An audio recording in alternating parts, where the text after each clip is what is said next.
श्रोता रहा हूं उनका, सुना मैंने। और जब वो बोलते थे तो एक्चुअली भाषण नहीं देते थे, कभी मैंने उनको भाषण देते हुए नहीं देखा। वो जो बोलते तो लगता था कि कोई सामाजिक संस्था में भी बोलते तो लगता है कोई शिक्षक क्लास ले रहा है, एकदम ऐसे ही वैसे लगता ही था कि स्पीच हो रहा है। वो भाइयों बहनों वो आदरणीय अध्यक्ष वो सब नहीं था, सीधा संवाद करते थे। और पीछे बेंच में बैठने वाला आदमी भी समझ लगता था कि हम ही को एड्रेस कर रहे हैं। ये लोढ़ा जी के समझ में खूबसूरती थी।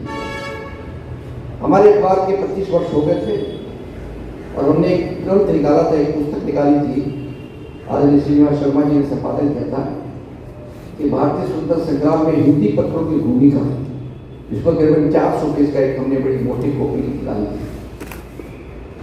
और लोढ़ा जी से मैंने बात की थी, लोढ़ा जी आशीर्वाद दिए थे। हमने आशीर्वाद के साथ हमको एक वचन चाहिए आपसे, बोलिए। मैं इसका जो कार्यक्रम करूंगा उसकी अध्यक्षता आपको करनी पड़ेगी।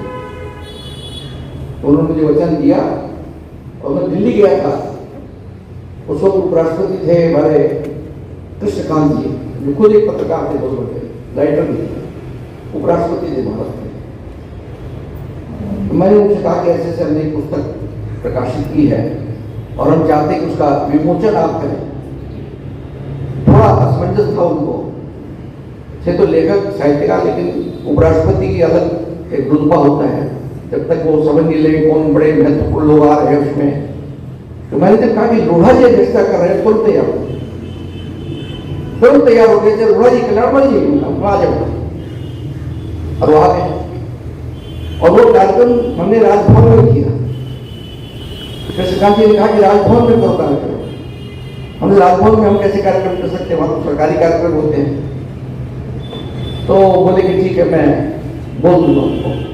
और राजभवन में पहला गैर सरकारी कार्यक्रम मेरा हुआ था, लोढ़ा जी की अध्यक्षता में।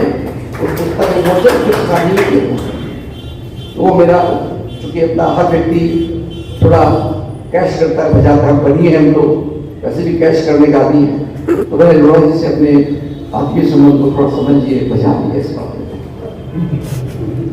देखिए, लोढ़ा जी के बारे में जब मुझे त्रिपाठी जी ने कहा कि बोलना है, तो उन्होंने कहा कि आप उनके सामाजिक व्यक्तित्व को बोलिए, सामाजिक सरोकार का। वैसे एक अच्छा हुआ, मेरी दुविधा भी मेट दी उन्होंने और मेरी असमर्थता को एक्सपोज भी नहीं होने दिया, क्योंकि उनके शैक्षणिक अवदान, उनके साहित्यिक अवदान पर मैं बोलता तो अनाधिकार चेष्टा होती हूँ। नहीं समझती है, अपनी कमजोरी को छुपाना कोई बहुत अच्छी बात नहीं होती है। ये अच्छा अपने सामाजिक अवदान पर उन्होंने कहा। वैसे उनको, क्योंकि मैं हिंदी का पत्रकार हूँ, उनकी बात निकालता हूँ, दो एक बातें उनके बारे में बता देता हूँ कि हिंदी, कलकत्ता विश्वविद्यालय में जो हिंदी की प्रतिष्ठा स्थापित हुई, क्योंकि मुझे याद है जब मैं बचपन में स्कूल में पढ़ता था, बंगालियों की संगत में मैं रहता था, तो बंगाली समाज के साथ प्राय हमारी बहस होती थी। वो तो बंगला यदि लाइब्रेरी खोला जाए तो 5 करोड़ हो भर्ती हो जाएगी, और हिंदी को बड़े ये दृष्टि से कई बार बात होती थी, और हम लोग को मन में कमजोरी लगती थी। और मारवाड़ी था मैं, तो वो ज्यादा वो आक्रामक हुआ करते थे वो लोग। तो उस हिंदी को प्रतिष्ठा दिलाने में मैं समझता हूँ कल्याण जी का जो अवदान हुआ, उसने हम सबको एक प्रतिष्ठित किया हिंदी भाषियों को कहते हैं। वरना आज से 60-70 वर्ष पहले हिंदी भाषियों की, खासकर हमारे जो मारवाड़ी समाज के लोग की क्या प्रतिष्ठा थी, मुझे मालूम जानकारी। अक्सर कहा जाता है राजस्थान से जो व्यक्ति आता है वो पैसा बनाने के लिए आता है, वो इनकम टैक्स की चोरी करता है, सेल टैक्स की चोरी करता है। बढ़िया है, ये हम लोग के बारे में एक धारणा थी आम बंगाली की। तो उस वक्त कल्याण में घोड़ा जैसे व्यक्ति और हिंदी भाषियों में विष्णुवर शास्त्री जैसे व्यक्ति थे, तो हमको थोड़ा गर्व होता था, 56 इंच का सीना हमारा जुड़ जाता था जब घोड़ा जी हम वो हिंदी के हिमालय थे। और कलकत्ता विश्वविद्यालय में 2 विचारधाराओं के लोगों को लाने में कोई सामर्थ्य व्यक्ति था तो वो लोढ़ा जी थे। चंद्रकला पांडे जो मार्क्सवादी विचारधारा की थी, और विष्णुनाथ शास्त्री जो दक्षिणपंथी विचारधारा है, उन दोनों को कलकत्ता विश्वविद्यालय से जोड़ने वाला व्यक्ति एक ही व्यक्ति था, लर्मन। और हिंदी को प्रतिष्ठा दिलाई उन्होंने। हिंदी का पहला एमए शुरू हुआ कलकत्ता विश्वविद्यालय में। और आपको पता है हिंदी का पहला एमए कौन था? वो हिंदी भाषी नहीं था, नल्ली मोहन सान्याल, जो बंगला भाषी थे। यह अलग बात है कि उसकी मूर्ति लगाई है उनके जिले में, पता नहीं कहाँ का जिला में लगाई।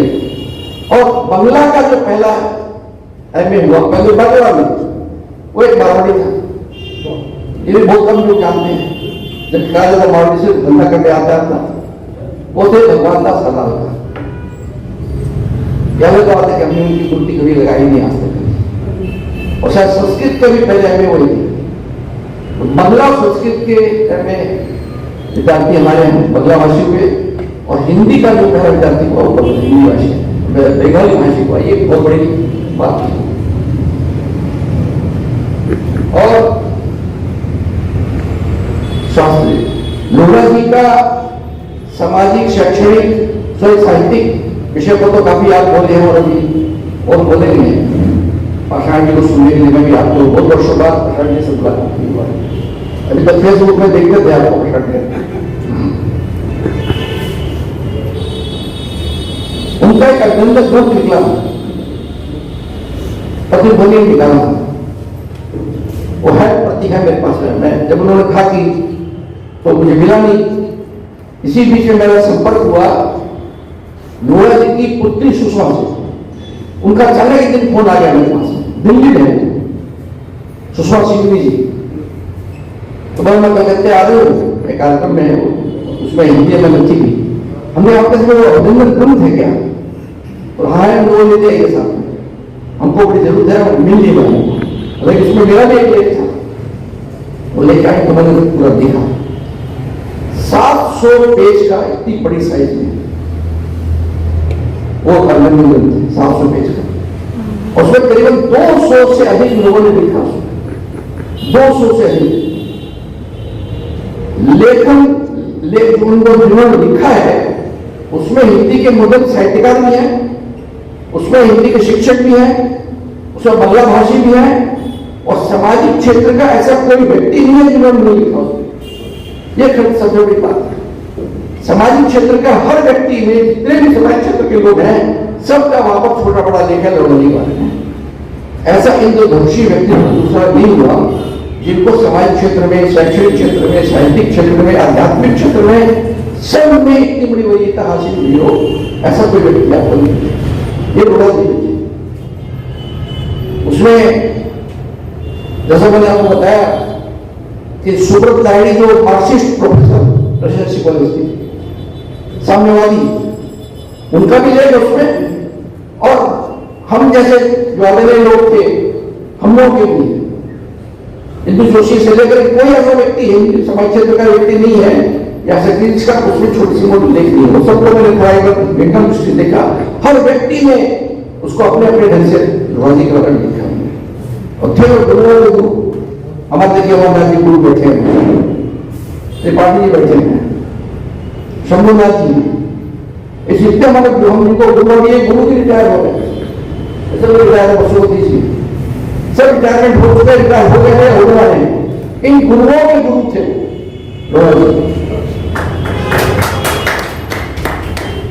कलकत्ता में बड़ा मन लगता है। वो अपना जन्मदिन बड़े अच्छे ढंग से मनाते थे। मैं पहला व्यक्ति देखा हूं जिसने बढ़िया प्रेम से जन्मदिन मनाते।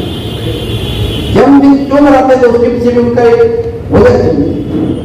वो जन्मदिन पर सबको इकट्ठा करना चाहते थे।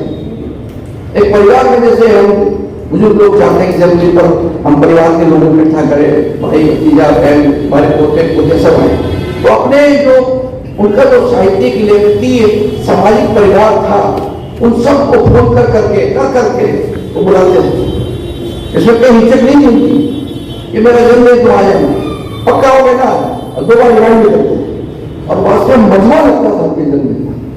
और कलकत्ते का ऐसा कोई सामाजिक कार्यकर्ता नहीं है, ऐसा कोई नवोदित लेखक नहीं है, ऐसा व्यक्ति से अभी कलम पकड़ी है, लिखना भी सीखा नहीं है, ऐसा व्यक्ति उनके जब मिलकर आते थे उनको रसगुल्ला खिलाना, अपने हाथ से खिलाना या उनकी पत्नी खिलाती थी, ये चीज मैंने सिर्फ लोहा जी के परिवार में देखी थी। एक बहुत कलकत्ता में मैंने बताया 40 साल तो मेरे ख्याल से 40 ईयर्स रहे कलकत्ता विश्वविद्यालय में। पहले असिस्टेंट प्रोफेसर थे, फिर परमानेंट प्रोफेसर हुए, हिंदी विभाग अध्यक्ष हुए। बीच में 1 वर्ष के लिए वो जोधपुर विश्वविद्यालय में कुलपति हुए। कलकत्ता में मन लगता था, रमता था।